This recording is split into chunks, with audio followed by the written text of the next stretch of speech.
Huwag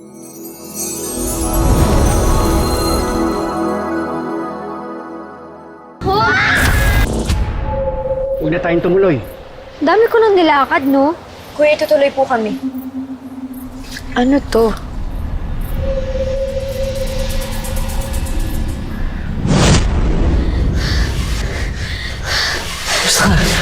Kailangan dyan? Richard, saan ka ba?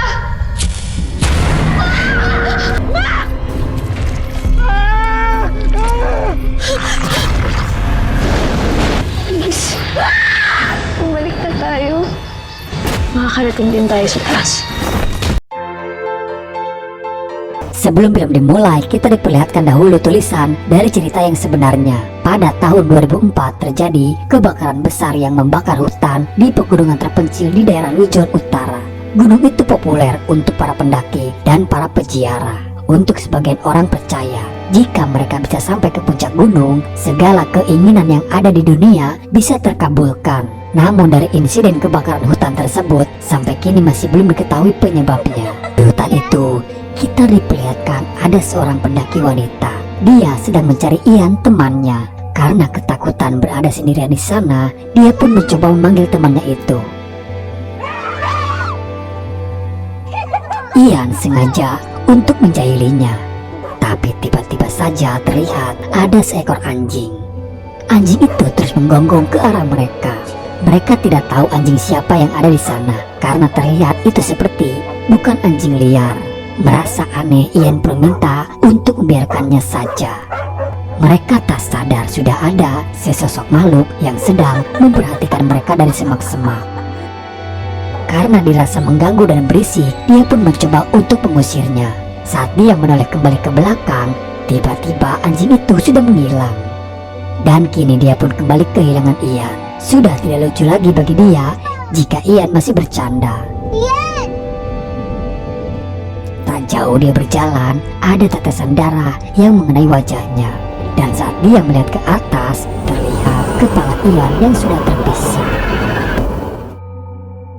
1 bulan berlalu, siang itu di sebuah kampus. Di sana kita diperkenalkan kepada Thea, Richie, Mark, Yellow, dan Erika. Mereka berlima ini adalah sahabatan. Kemanapun mereka pergi selalu bersama. Kebetulan itu adalah hari terakhir mereka masuk kampus karena libur panjang akhir semester. Di sebuah tempat nongkrong, mereka berlima merencanakan liburan kemana kita guys. Karena semua tempat wisata sudah hampir pernah dikunjungi, di sini Yellow mempunyai rencana lain untuk mengajak mereka pergi ke suatu tempat yang belum pernah mereka kunjungi. Yellow mengajak mereka untuk hiking ke tempat ibunya yang ada di provinsi terpencil.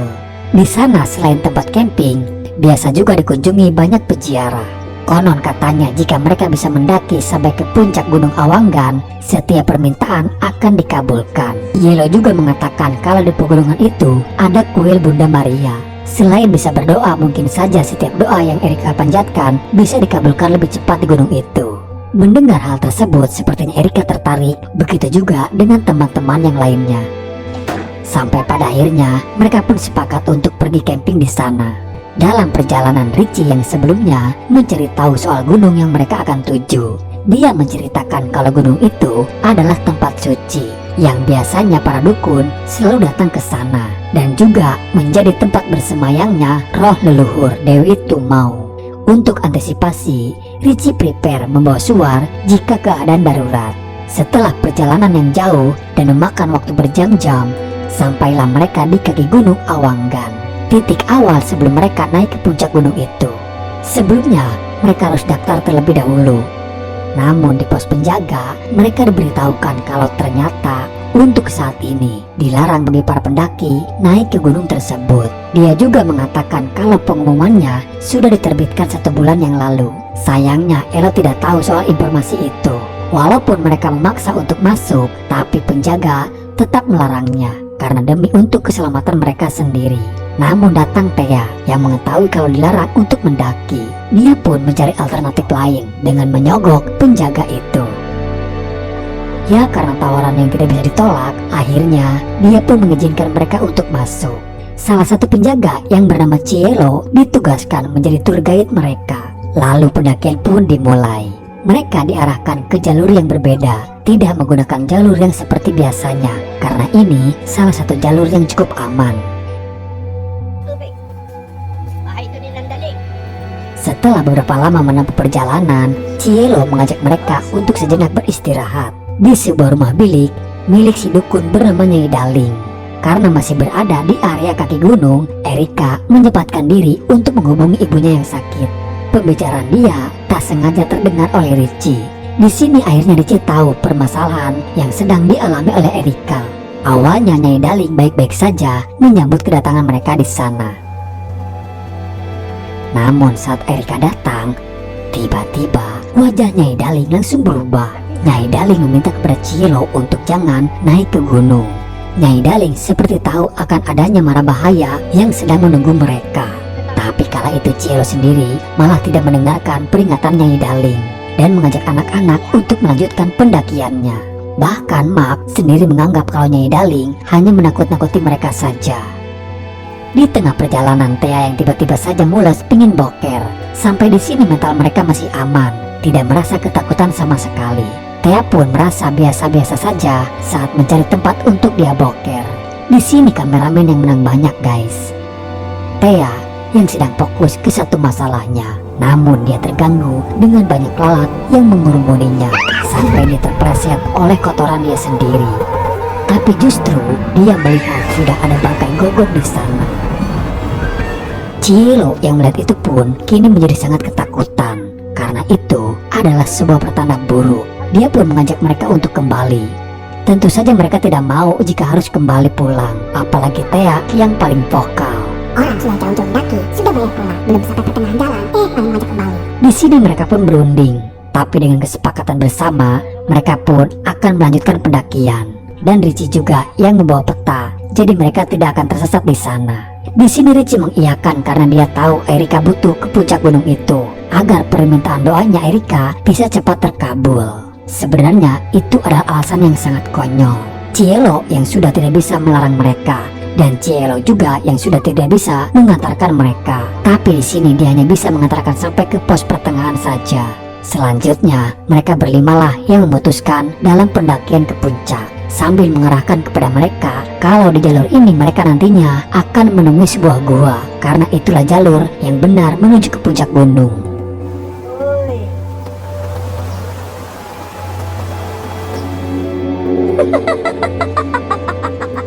Dan tibalah mereka di depan gua. Banyak bekas jejak pendaki yang pernah melalui jalur tersebut. Mereka berlima harus melalui gua itu karena nantinya akan menemui jalur selanjutnya setelah melewati gua.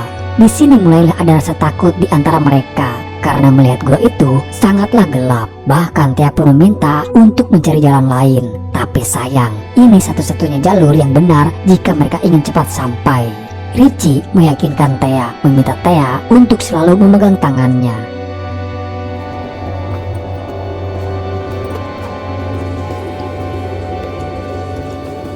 Semakin mereka masuk ke dalam gua, jalurnya yang semakin sempit dan sangat gelap, dan mulai terasa ada aura negatif yang mendekati mereka di sana.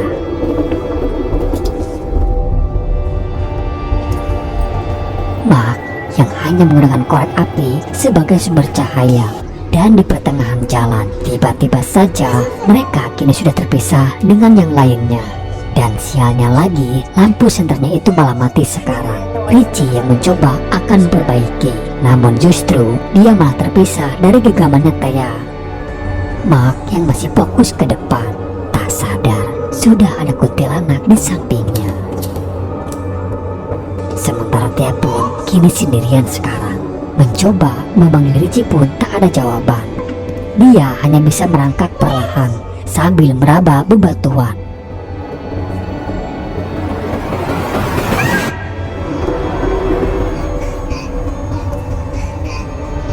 Mark masih sibuk dengan korek apinya. Namun tiba-tiba saja di lain sisi ternyata justru malah Erika, Yellow dan Richie sudah berada di luar. Mark dan Thea yang masih berada di dalam gua. Thea masih berusaha memanggil Richie, namun di sana. Tapi untunglah dia bertemu dengan Mark. dan akhirnya mereka pun kembali bersama. Apa yang dilihat Thea di dalam gua itu, mereka justru tidak mempercayainya, malah menganggap Thea hanya berhalusinasi saja. Di sini mulai terdengar nada sumbang. Thea yang ngotot ingin kembali pulang, namun sayang tidak ada jalan untuk kembali. Jalan satu-satunya untuk pulang yaitu mereka harus melalui puncak gunung, dan di sana ada jalur setapak untuk kembali. Karena yang mereka lalui sekarang adalah jalur yang berbeda dari yang seharusnya. Setelah beberapa saat berjalan, kini mereka menemukan seperti orang-orangan yang terbuat dari ranting yang sengaja dipasangkan di beberapa pohon. Tapi saat itu, mereka berpikiran mungkin hanyalah tanda dari para pendaki terdahulu saja. Perjalanan pun dilanjutkan dengan arahan dari peta yang dibawa oleh Richie. Namun justru kini mereka malah kembali ke tempat itu lagi. Sudah hal biasa guys, itulah pentingnya kita membawa kompas jika berada di dalam hutan. Bahkan peta yang dibawa Richie sama sekali tidak membantu. Mereka pun mencoba untuk melanjutkan kembali, tapi kini kondisi diperparah dengan turunnya hujan. Disinilah mental dan fisik kita diuji jika kita berada di tengah hutan. Pikiran yang macam-macam akan muncul di saat kondisi pada saat ini. Salah satu tidak fokus akan berdampak membuyarkan fokus orang lain di sekitarannya.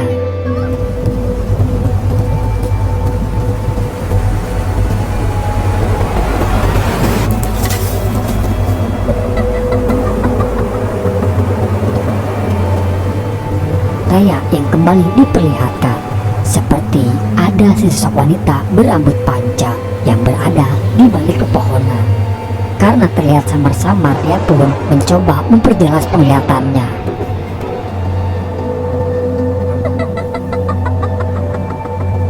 Sementara Richie bersama Yellow pun melihat adanya sesuatu di sana.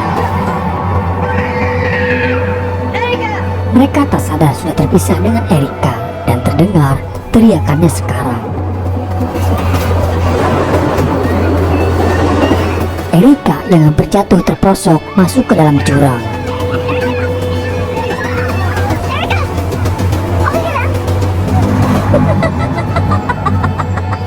Karena sudah tidak mungkin dilanjutkan, mereka memilih memberikan tenda di sana. Musibah satu persatu mulai berdatangan. Yellow yang tiba-tiba saja mengalami demam tinggi. Mereka berbagi tugas. Erika yang akan menjaga Yellow di tenda, Mark yang akan pergi mencari air di sungai. Sebenarnya Richie tidak membiarkan Mark sendirian ke sungai itu. Dia pun menyusulnya dengan Thea. Namun di perjalanan, justru Mark mulai merasa ada sesuatu di telinganya. Bukannya hewan, tapi justru itu lebih kepada seperti akar pohon yang panjang.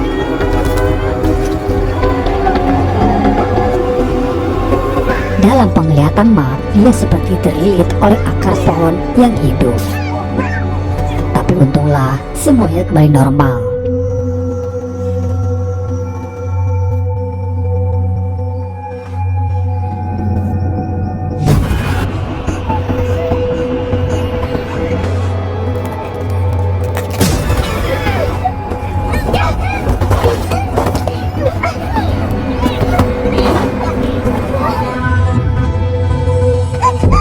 Erika terbangun karena mengalami mimpi yang sangat buruk. Ternyata langit pun sudah mulai terang. Tapi kini dia hanya tinggal berdua bersama Yellow saja di sana. Erika lalu mencari keberadaan yang lainnya. Namun terlihat mereka bertiga yang sudah bertingkah aneh. Mereka seperti orang yang kesurupan, tak sadar apa yang sudah mereka lakukan di sana.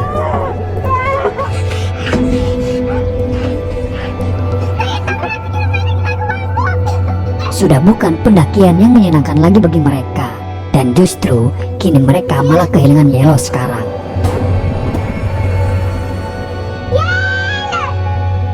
Keadaan sudah semakin rumit hingga membuat Mark yang harus bertengkar dengan Richie karena dianggap dia yang salah jalur.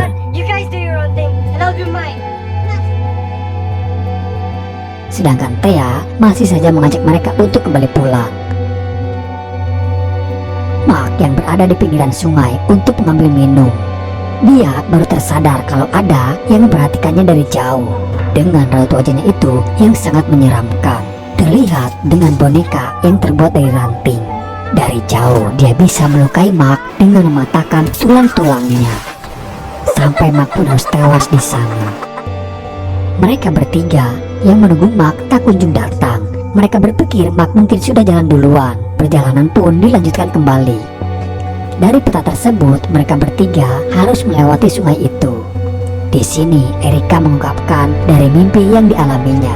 Di mimpi itu, Erika sendiri melihat kalau ibunya tewas di tangan dia sendiri. Apakah itu artinya Dewi Tumau tidak akan mengabulkan permintaannya? Erika menjadi tidak yakin dengan niatnya sekarang. Apakah pendakian ini hanya akan menjadi sia-sia saja?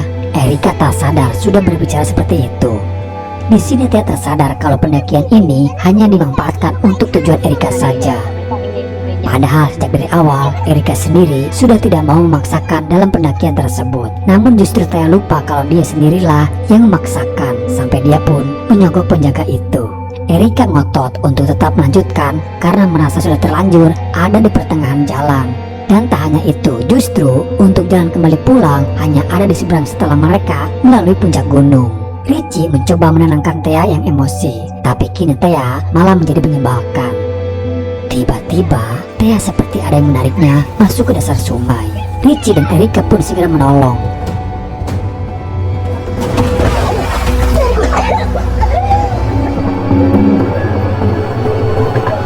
Dan ternyata itu dilakukan oleh sesosok yang ada di sana. Thea menjadi korban selanjutnya. Sekuat apapun Richie menolong, tapi tak akan bisa menghentikan kutukan tersebut. Kini tinggal hanya penyesalan dan saling menyalahkan diri sendiri. Tersisa tinggal mereka berdua sekarang. Mereka pun berjanji saling menjaga satu sama lain dengan apapun yang terjadi. Dengan harapan yang tersisa, mereka kembali melanjutkan perjalanan. Setelah beberapa saat, dari jauh mereka melihat ada segerombolan orang-orang di sana. Richie dan Erika mengira kalau mereka adalah orang jahat. Richie meminta kepada Erika untuk menunggu dari jauh, sedangkan dia akan mencoba mendekat dan mencari tahu orang-orang itu. Tapi keberadaan Richie malah diketahui oleh mereka di sana.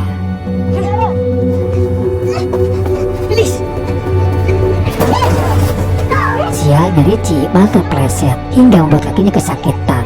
Richie meminta untuk Erika terus berlari. Richie salah, justru mereka adalah orang-orang baik yang akan menolong Erika. Sementara Erika, dia seperti terkena sihir yang membuat dia pun terjatuh pingsan. Terlihat ada sosok berbaju putih mendekatinya. Richie bertemu dengan tetuanya di sana. Tujuan kedatangan orang-orang itu ke gunung untuk menghentikan ritual sesembahan yang dilakukan oleh sekelompok sekte dukun. Dari cerita tetua itu, Dewi Tumau yang diceritakan sebagian orang adalah roh para leluhur itu salah besar. Justru Dewi Tumau itu adalah iblis penghuni gunung tersebut. Tetua itu juga mengatakan kalau mereka sudah salah tujuan. Kalau mereka ingin menuju ke Gunung Suci sendiri ada di sebelahnya. Justru gunung yang sekarang mereka daki adalah gunung sarangnya para iblis. Di sini tercium seperti ada skenario kesengajaan, guys. Karena gunung ini adalah gunung tempatnya para iblis berada, di mana sekte dukun menjadi pemuja iblis Tumau. Sekte dukun itu dihuni oleh kaum wanita, guys. Mereka memuja kepada iblis Tumau agar diberi kekuatan sihir. Erika menjadi wanita terpilih yang dijadikan tumbal ke-10 untuk mereka lakukan sesembahan terakhir yang diminta iblis Tumau kepada para pengikutnya.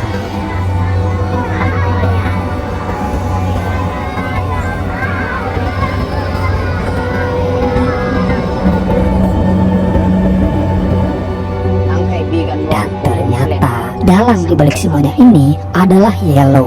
Dia adalah salah satu pemuja Tumau yang kini diberikan gelar sebagai pimpinan sekte dukun.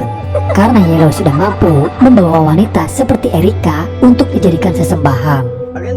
Di sini tetua mengumpulkan orang-orang pemberani untuk menghancurkan sekte tersebut, untuk menggagalkan sesembahan ke-10 mereka. Karena jika sampai terlambat, kekuatan mereka akan bertambah dan itu akan sulit untuk dilawan. Dari awal sudah direncanakan oleh Yellow untuk menjebak Erika agar bisa ikut dengannya. Dan sampailah kepada puncaknya di mana Yellow akan mempersembahkan Erika kepada iblis Tumau.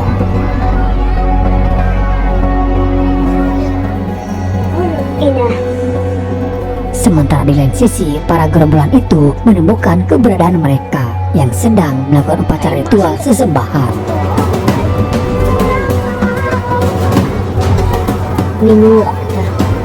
Lima.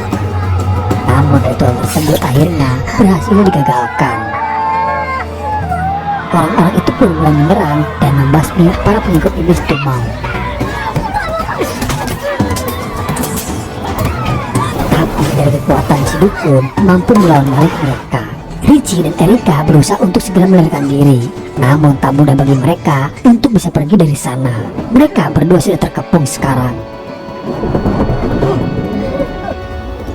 Bahkan kini Richie sudah menjadi tawanan. Erika diberi pilihan jika dia mau bergabung. Iblis Tumau akan menyembuhkan penyakit ibunya dan juga akan membiarkan Richie tetap hidup. Tak hanya itu, Erika juga nantinya akan diberikan kekuatan. Tapi Erika tak mudah percaya begitu saja kepada para pengikut iblis. Dan sampai pada akhirnya Erika memilih membakar Yellow dengan senjata suar itu. Erika.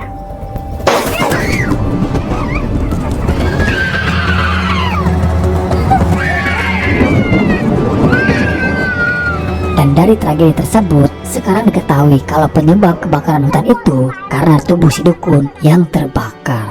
Richie dan Erika berhasil terselamatkan. Dan film diakhiri Erika bersama Richie yang dibawa oleh mobil ambulan.